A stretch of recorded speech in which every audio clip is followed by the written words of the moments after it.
Spiritualism, when you take out all the isms, leaves you at the crossroads of spirituality and Stoicism. And before I share with you what I mean, let me ask you a question. How many times have you met people who are spiritual as fuck? Spiritual AF. But they're fat, broken, lonely. Not seemingly able to practice what they preach. They have all the answers for you in your life, but their life is a wreck. Or on the other hand, you find those people who have everything. They have the cars, the houses, the hot and cold running lovers, but they're miserable. Their eyes aren't laughing or smiling. They're empty on the inside.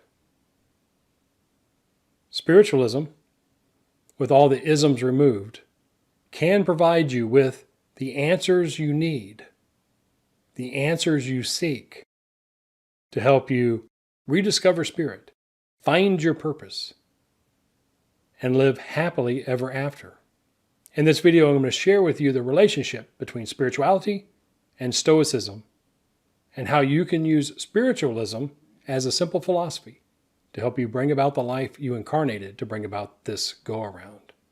Think of your life like your hand. You're familiar with your hand, aren't you?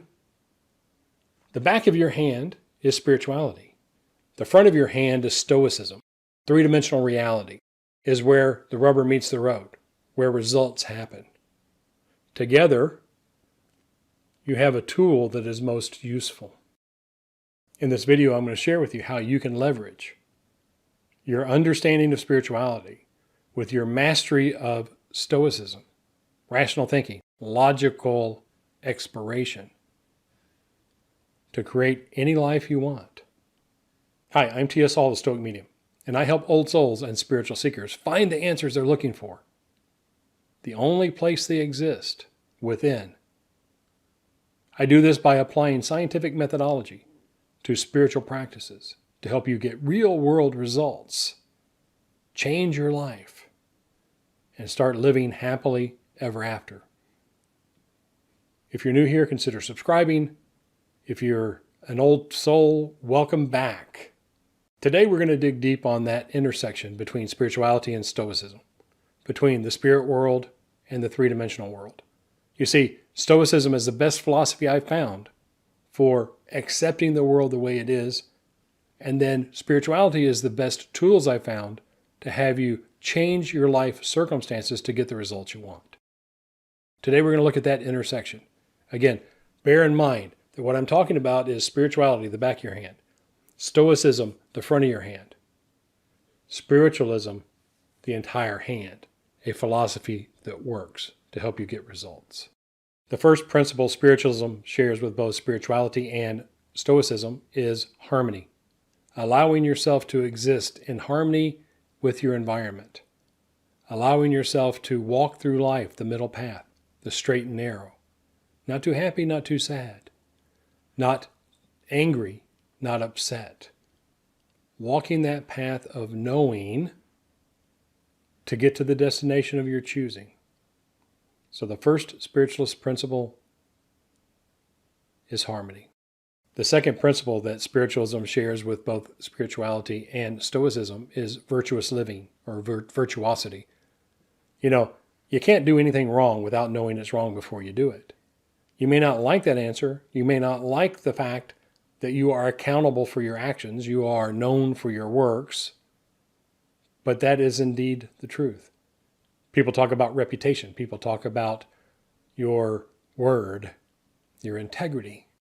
Living a life of virtuosity, of virtuous living, is walking the middle path, is walking the straight and narrow, is allowing yourself to move as quickly as possible from where you are to where you want to be, and enjoying the journey along the way. The third principle that spiritualism shares between spirituality and Stoicism is the idea that change is the only constant in the universe. See, shit happens. Stuff's going to change. You can't help it. You can't avoid it. Stoicism says we change what is ours to change. Spirituality is you accept the change that's there and allow yourself to perceive and know and understand how to adapt and adjust accordingly to accept and then eventually change what's so. The master on this philosophy is Viktor Frankl, who had to accept a lot of change in his life. Spiritualism's fourth principle that you can find at the crossroads of spirituality and stoicism is right action, focusing on taking actions that get you the results you want, or good karma, positive karma. You see, karma is simply causation, cause and effect. In our version of spiritualism, what we say is you master the 3 R's to get the 4th R. The 3 R's are right meditation, right thought, and right action. Stop what you're doing. Drop until you touch stillness. Come back up a little bit and know your next step. Take that next step. Then you get the right karma, the right outcome, the right result. As an ordained spiritualist minister and a student of Stoicism and spirituality for the last 30 plus years, the 5th place I found a correlation between spirituality and Stoicism is this concept of expect the best and prepare for the worst.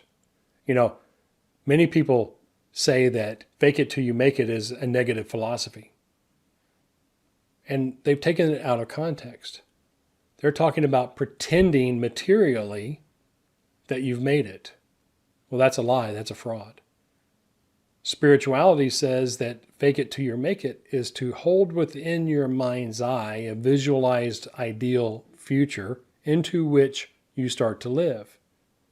Allow that idealized future, that fake future, if you will, to start to inform and govern your actions.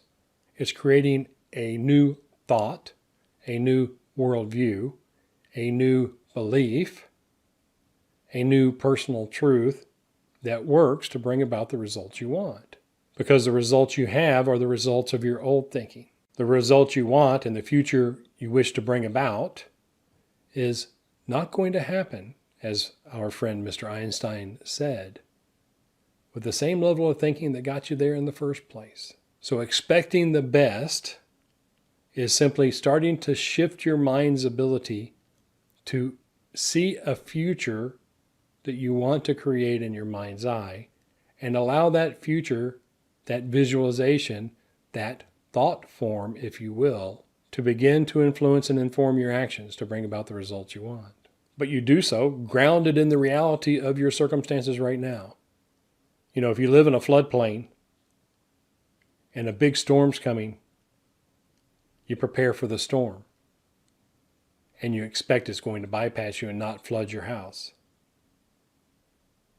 If you are concerned about coronavirus, then you expect you're never going to get it, and you wear your mask anyway. Because the one thing I've learned in life is I have no control over the actions and behaviors of others, only my own, which I have complete control over with the proper training.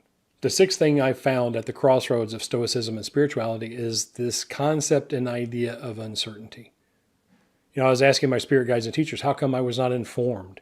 How come I was not forewarned about this pandemic, about how life would be different?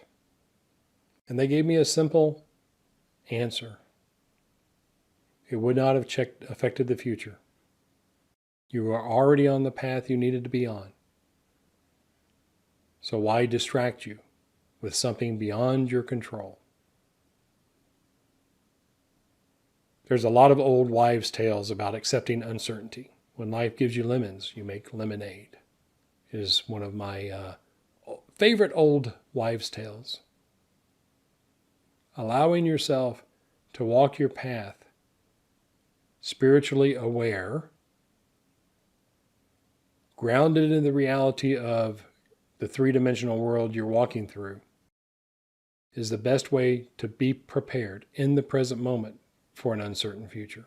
Spiritualism, with all the isms taken out, allows this next area, the 7th area of correlation, to be very profound, and one that is directly related to your ability to bring about health and well-being and healing in your life.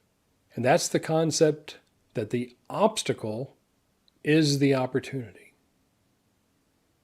You know, as you walk through life, there's speed bumps, there are detours, there are pandemics.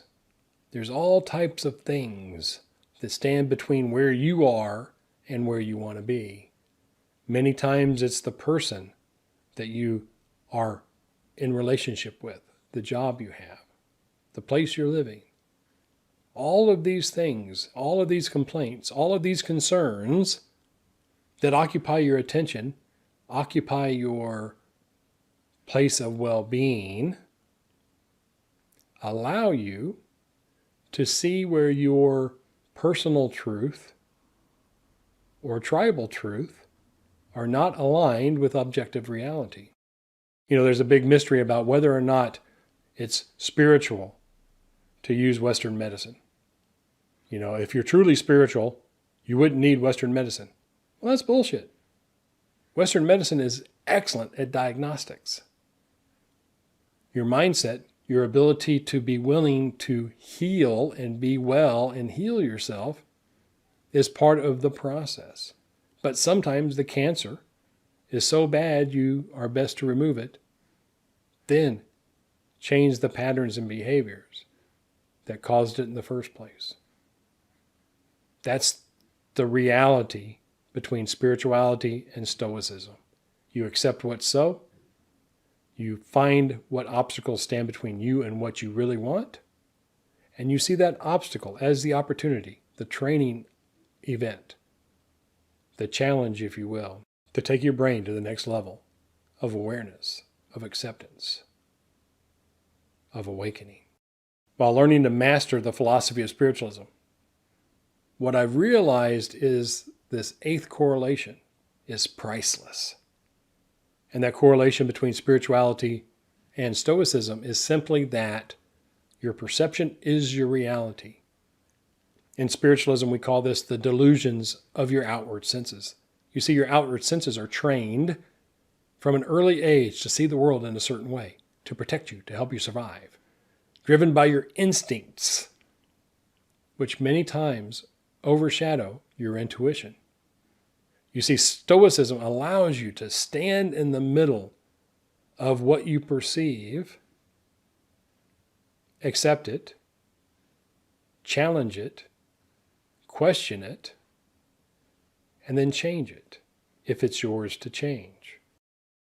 Spiritual practices and spirituality allow you to dig deeper and deeper within to find the answers. The answers given by your spirit, your energetic self, your consciousness in your mind, that are not influenced by the delusions of your outward senses. And the ninth principle of spiritualism, that I found a direct correlation between spirituality and Stoicism, is this idea of conscious action. You allow your conscious choices, your conscious decisions, your consciousness to influence your actions. If you recall from the very beginning of this video, we talked about the 3 R's, which yield the 4th R. Right meditation, right thought, right action. Right meditation, stop. Allow yourself to touch stillness. Drop your pretense. Drop your perceptions. Drop your influence from the three-dimensional reality of your physical senses. In this place of stillness, in this place of knowing, you can see things as they really are because you've cleared the blackboard of your mind. You've cleared the cache in your brain, if you will. Then you can raise your consciousness just a little bit. I call this place the eye of the storm, a place of thinking tranquility, a place of quiet receptivity. In that place, you can think through what you want to bring about, the future you want to create, and consciously choose an actionable decision. From there, you take that action. You act on that decision, and you get a result. That result is desired or not desired. You've consciously chosen an action to take you one step closer to the destination you want to arrive. while being present in the moment, alive, engaged, honoring and being true to yourself. That is, after all, the goal of spiritualism, after all the isms are removed, is to walk your path given by your own counsel, your own truth, your own sense of knowing, accepting the world and those you come across in it as they are and just as they are not, accepting yourself exactly as you are and exactly as you're not, allowing yourself to begin the process of self-discovery, spiritual awakening, allowing yourself to be the master of your own destiny, the captain of your own ship. For me, spiritualism is a way of life. The more I'm grounded in my own personal truth, my own personal reality, and accept what I find in the real world as it is, not wanting to change it, not wanting to control it, not wanting to be angry with it, the more I find that my path becomes easier to navigate, easier to negotiate. My efforts become effortless. My efficiency and my effectiveness increase. I'm happier. I'm more aligned with the harmony, even amongst a world that is in chaos. I become unmessable with. And I want the same for you, because I know that within you is a spirit, a divine essence, a God essence, as some would say. And my goal, my job, my ministry is devoted to helping you find your truth, express that truth, and live your life according to what you find within. I do this at Spirit360 Fellowship, an online spiritualist church. I do that at Old Soul Academy, where I train and develop old souls and spiritual seekers to find the truths they are looking for by applying scientific methodology to spiritual practices so they get real-world, tangible results. I do this through my personal mentorship and spiritual counseling to bridge that gap between where you are right now and give you the spiritual guidance and advice that you need to help you make the decisions and choices to get you where you want to go until you can serve as your own spiritual counselor, your own spiritual guru, if you will. So if you're like me, a logical, rational thinker, kind of stoic in my demeanor and my philosophy of life, at the same time you're drawn to spirituality like a moth to a flame. You just can't stay away from it. And you're looking for rational, reasonable ways to understand exactly what the great masters talked about. Because you know it feels right.